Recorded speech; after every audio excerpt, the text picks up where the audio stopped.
미국 증시에 직접 투자하는 서학개미는 물론이고요. 미국 주식을 통해서 오늘 우리 입장 투자 힌트 얻어보는 시간입니다. 네, 오늘은 신승우 미국 주식 사관학교 대표와 함께합니다. 대표님 어서 오십시오. 네, 안녕하세요. 제가 영상을 좀 보니까 야외 촬영도 많이 하시더라고요. 아, 네, 맞습니다. 남산에서 촬영하실 계획 없으신가요? 남산도 좋죠. 예, 벚꽃비 내리는 거리를 배경으로. 이제 제가 쿠팡 영상을 그쪽 약간 남산골 쪽에 공원을 찍었었는데 네네. 그때 이제 흑자 날 거라고 했었거든요. 네네. 근데 그때는 욕을 많이 먹었는데 나서 다행입니다. 네, 적중했네요. 제가 다음번 촬영 때는 구경 가겠습니다. 네. 네, 오늘 살펴볼 종목 일단 소개해 주시죠. 네, 오늘 이제 워싱턴 인더스트리라는 종목을 저희가 들고 왔는데요. 네. 사실 대부분의 이제 분들에게는 좀 생소할 만한 종목입니다. 근데 이게 생소한 이유가 사실 뭐 미국으로 우리가 일반적으로 기대를 하면은 막 엄청 팬시한 기술주든지 아니면 그런 게 아니면은 우리가 모두가 다 아는 브랜드든지 해서 뭐 던킨 도너츠라든지 뭐 그런 경우가 많을 텐데 근데 이건 둘 다 아닙니다. 이거는 그냥 철강 가공을 굉장히 열심히 하는 회사인데 이제 약간 재밌는 거는 이 회사가 수소가 좀 묻어 있습니다. 네. 그래가지고 이렇게 일단 수소라는 테마가 묻어 있는데 실제로 하는 거는 약간 제철은 아니고 철강을 엄청나게 잘 이제 오랫동안 해왔던. 네네. 그래가지고 회사가 기본적으로는 엄청 큰 변동성을 가지고 있냐 물어보면 변동성 자체는 좀 있어요, 의외로. 네네. 근데 회사 사업의 변동성은 거의 없어요. 그러니까 주가의 변동성은 있을지언정 사업의 변동성은 별로 없는데 다만 사업 자체가 철강이기 때문에 경기를 타요. 시클리컬이기 때문에 이거를 계속 장투로 들고 갈 그런 주식은 절대 아니고요. 네. 다만 이제 내가 경기 사이클을 보고서 얘가 좀 괜찮다 올라갈 것 같다 싶을 때는 얘를 좀 바라보는 게 좋습니다. 그래서 얘를 제가 지금 사라고 들고 나오는 게 절대 아니고 네. 언제 사야 되느냐 하면은 철강 수요가 많아지고 자동차가 뭔가 많이 뽑힐 것 같을 때 네. 일단 이럴 때 들고 나오면은 굉장히 괜찮은 회사인데요. 근데 이 회사가 이제 제가 아까 이거 이제 본업에 대한 얘기고 네. 회사가 이건 본업도 있고 부업도 있는 약간 투잡을 뛰는 회사인데요. 네. 원래는 투잡이 어떤 거냐면은 원래는 이제 LNG나 CNG 같은 이제 내추럴 가스 혹은 이제 원유 쪽 이런 쪽을 이제 많이 이런 쪽에 용기를 많이 만드는 그런 회사였는데 근데 이 회사가 최근에는 어떤 식으로 바뀌었냐면은 한 2021년부터 시작해가지고 계속 그쪽 사업부를 매각을 하고 그쪽 사업부를 매각을 하면서 어떤 사업부를 사들이고 있느냐 하면은 다 수소 용기 관련된 회사들을 사들이고 있어요. 수소 용기. 네, 예를 들어가지고 일단 수소 용기 관련된 회사 중에서 이제 피텍이라는 회사가 있어요. 이제 프레셔 테크놀로지 GmbH라는 회사가 있는데 이제 거기도 이제 2021년 1월에 사들였고요. 그거를 사들인 다음에 그 다음에 이제 그 용접을 좀 더 내가 쫀쫀하게 하기 위해서 레이저 용접하는 회사도 좀 사야겠다 해가지고 이제 그런 회사도 계속 사고 이런 식으로 회사를 계속 사고 그다음에 이제 LNG 관련된 회사들은 계속 팔아넘기고 있어요. 그래서 약간 조인트 벤처 형태로 이제 새로 만들어진 애들은 다 수소 같은 애들을 많이 만들었고요. 그 다음에 원래 하던 그런 철강 업체는 계속 하고 그리고 이제 기존에 하던 약간 기존의 부업이었던 LNG나 CNG 같은 애들은 계속 팔아 넘기고 있습니다. 그러니까 이런 식으로 하는 이유가 굉장히 명확한데 이유는 사실 딱 하나예요. 이유는 그냥 내가 볼 때는 어차피 이게 조인트 벤처를 하는 거는 그러니까 철강 비중이 압도적으로 크고요. 다른 모든 걸 합친 거보다 네. 가장 중요한 건 이제 LNG, CNG 같은 거는 이제 우리가 원래 약간 곁다리로 하는 거였는데 이거 곁다리로 어차피 할 거면은 좀 더 미래를 넓게 보고 하는 게 낫지 않을까? 라는 생각을 하면서 이제 수소 쪽에다 좀 힘을 많이 줬습니다. 그래서 그때부터는 아예 서스테이너블 에너지, 그러니까 지속 가능한 에너지 섹터를 새로 만들어요. 재무제표에서. 그러니까 미국 같은 경우에 되게 재밌는 게 한국 같은 경우에 재무제표에서 매출 항목에서 딱 이제 기업이 쓸 수 있는 항목이 되게 정해져 있는데 표에서는 표상으로는 물론 이제 공시에서는 다 어떤 항목으로 세그멘트별로 다 써 있기는 합니다만 미국 같은 경우에는 어떤 항목을 내가 쓸지를 정할 수가 있어요. 그래서 그 항목이 새로 신설되거나 없어지는 걸 가지고 약간 이 섹터를 실제로 좀 기업에서 눈여겨보는구나 아니면 눈여겨보지 않는구나를 알 수가 있는데 이제 이거 같은 경우에 새로 신설이 된 거니까 눈여겨본다고 봐야겠죠. 참고로 테슬라 같은 경우에는 특정 시점부터 솔라 패널이 이제 재무제표에 들어가 있어요. 네. 그래가지고 태양광 같은 걸 이제 본다는 거를 알 수가 있죠.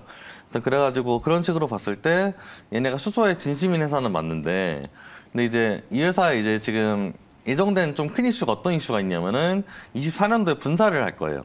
분사를 어떻게 할 거냐면은 이제 철강 쪽이랑 이제 철강 외쪽, 그러니까 철강 왼쪽에 저희가 이제 주목해봐야 될 거는 이제 수소 쪽이겠죠. 그래서 이렇게 두 가지로 분사를 하는데 이게 일반적으로 한국에서는 엄청난 악재예요. 네, 왜 그렇죠. 그러냐면은 이제 알짜만 빼가지고 뭔가 다시 재생산시키는 거 아니냐 하는데 미국은 그런 거 없습니다. 미국은 예를 내가 원래 회사가 있었는데 이 회사 분사를 해서 둘 다 상장을 하면은 두 회사의 주식을 다 원래 주주들한테 줘야 돼요. 네. 그렇기 때문에 미국 같은 경우는 이제 여기서 어떤 문제가 있을 수가 있냐면은 한국에서는 이제 새로 받은 회사의 주식들을 배당으로 지급을 합니다. 네.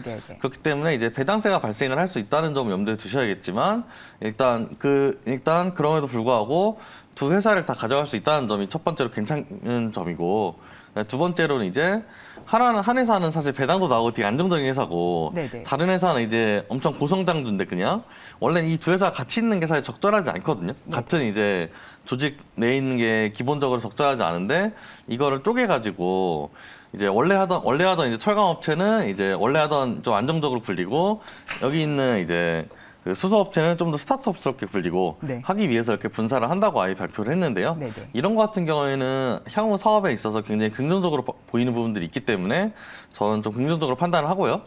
그리고 좀 단기적으로 보면은, 그러니까 당연히 이제 이런 사업 IR 같은 걸 볼 때 어떤 걸 가장 중시해서 봐야 되느냐 하면 다른 게 아니고, 여기 있는 사업 사람들은, 그러니까 이 사업 운영진들은 앞으로의 철강 인더스트리, 특히 자기네가 이제 가장 잘하고 있는 자동차 관련 인더스트리에 대해서 철강 수요를 어떻게 보는지 이런 걸 살펴봐야 되는데요. 일단 매출이 굉장히 올라갔어요. 매출이 예상보다 많이 올라갔고 순이익도 올라가면서 주가가 최근에 좀 뛰었습니다. 네. 그리고 이제 그 다음 분기도 굉장히 낙관적으로 보고 있는데요. 낙관적으로 보이는 걸 봤을 때 일단 그러니까 일단 적어도 자동차 쪽이 이쪽에서 가장 많이 나간 쪽이 이제 자동차 철강 쪽인데 이제 이런 쪽은 나쁘지 않게 보고 있다고 일단 판단은 됩니다. 네, 대표님 워낙 청산유수로 말씀을 잘 하셔가지고 제가 질문할 짬을 놓쳤습니다. 중후 장대 업종의 철강 가공 업체입니다. 지금 여러 가지를 말씀해 주셨는데 그중에서 2024년에 분사 계획이 있다, 분사 예정이 있다란 말씀 주셨고요. 기존의 캐시카우 역할을 하고 있는 철강 가공 쪽과 또 철강 외 특히 수소 신산업 쪽을 포함해서 분사를 한다는 말씀을 주셨고요. 또 거기서 배당 소득세 얘기를 주셨습니다. 실제 지금 미국 주식의 배당 소득 같은 경우는 미국에서 원천 징수를 해서 우리가 별도로 내지 않는 것으로 알고 있는데 좀 다른 이슈라고 봐야 될까요? 이거는 한국에서 약간 이건 세대 차이 때문에 이제 좀 있는 이슈가 있는데 네네. 어떤 이슈가 있는 거 하니 이제 원래 분사를 하면 미국에서는 이걸 배당으로 보지 않고 그냥 분사를 한 거기 때문에 따로 세금을 걷지 않습니다. 네. 그러니까 원래 가지고 있던 주식이 그냥 바뀌어가지고 예를 들어서 내가 삼성을 가지고 있는데 예를 들어서 뭐 갤럭시 부서랑 갤럭시 탭 부서가 핸드폰 부서랑 탭 부서가 나눴으면은 원래 같은 회사인데 원래 둘 다 가지고 있었던 거를 그냥 쪼개서 가지게 된 거니까 이걸 따로 세금을 걷지 않는데요. 네. 근데 이제 이게 미국 주식 같은 게 한국에서 세금을 어떻게 걷냐면은 그럼 삼성전자에서 갤럭시 핸드폰 부서는 이게 승계를 한 거고 네. 나머지 부서는 네가 배당으로 받은 거 아니야? 네. 현금 배당이 아니라 주식 배당이니까 그럼 이거에 대해서 네가 세금을 내라. 그래서 이거 시가의 15.4%를 세금으로 내라 하는 식으로 세금을 낸 적이 최근에 한번 있었어요. 근데 이게 사실 네. 제 개인적인 사견으로는 상식적인 세금은 아닙니다, 사실. 네네. 왜냐하면 말 그대로 진짜 원래 있던 게 두 개로 쪼개진 건데 네네. 그냥 이걸 배당으로 보면은 실제로는 그냥 가만히 앉아가지고 배당 세금 만큼의 손해를 보는 꼴이기 때문에 네, 실제 그러니까 주식에 대한 매도에 따른 실현을 하지 않았는데 배당세가 나올 것이다 이렇게 말씀을 주신 거네요. 네, 그냥 주식 배당을 받은 거기 때문에 시가에 맞춰가지고 배당을 했던 걸로 알고 있는 배당으로 간주해서 세금을 냈던 걸로 알고 있는데 이것도 또 증권사 따라서 다 서로 또 정책이 달라가지고 굉장히 혼란스러웠던 적이 한번 있었습니다. AT&T 분사할 때. 그래가지고 이게 2024년에도 이제 비슷한 사건이 있을 테니까 이걸 내가 장투를 만약 하고 싶다. 저는 장투를 권장하는 주식은 아닌데 시클리컬이니까 만약 내가 그때쯤에 사고 싶으면은 당연히 알아두기는 해야겠다라고 말씀을 드립니다. 네, 말씀 주셨다시피 경기 민감주인데요. 업황이 좀 돌아서는 거를 확인하고 들어가도 늦지 않다 이런 말씀을 주신 것 같아요. 지금 월가 투자 의견이 한 60에서 90불 사이에 있는 것 같은데 현재 주가가 벌써 62불 뭐 이렇게 레인지가 돼 있더라고요. 네네네. 그러니까 네네. 최근에 많이 올라가지고 네. 전통적인 밴드는 이제 40에서 60불 사이인데요. 예. 근데 그랬다가 이제 한동안 이제 안 좋았다가 이제 그 사이에 이제 최근에 좀 올라와가지고 좀 올라오긴 했는데 기본적으로는 월가에서 이 주식을 바라보는 스탠스는 어떻냐면은 그냥 되게 안정적인 철강 주식으로 바라보는 게 사실 맞습니다. 네. 매출이 비중이 그쪽이 압도적이기 때문에. 근데 이제 다만 이제 굳이 미국에서 제가 수소 주식을 찾아보자면은 얘에 가깝다. 그러니까 사실 솔직히 말씀드리면은 몇몇 주식들은 한국에 있는 주식이 미국에 있는 주식보다 나은 경우들이 있어요. 네. 예를 들어 원전 주식이다 하면 솔직히 미국에서 원전 주식 열심히 찾아보면은 두산중공업을 미국 사람들이 리서치한 자료가 뜹니다. 그러니까 그런 것 같은 경우에는 사실 미국 주식보다 한국 주식이 나은 케이스고 수소도 그런 경우가 되게 많은데요. 2차 전지도 그렇고요. 근데 이제 미국에서 이제 수소 만약 수혜를 볼 만한 기업을 찾아보자 하면은 여기가 이제 기존 사업도 안정적이면서 수소도 같이 껴서 하고 있으니까 업사이드가 있다. 그쪽 투자 아이디어로는. 근데 다만 지금의 메이저한 주가 변화는 시클리컬이니까 그거에 대해서는 알 필요가 있다 정도로 정리하면 될 것 같습니다. 네, 오늘 정말 알토랑 같이 실한 미국 종목 소개해 주신 신승우 미국 주식 사관학교 대표님 오늘 도움 말씀 대단히 감사합니다. 네, 감사합니다.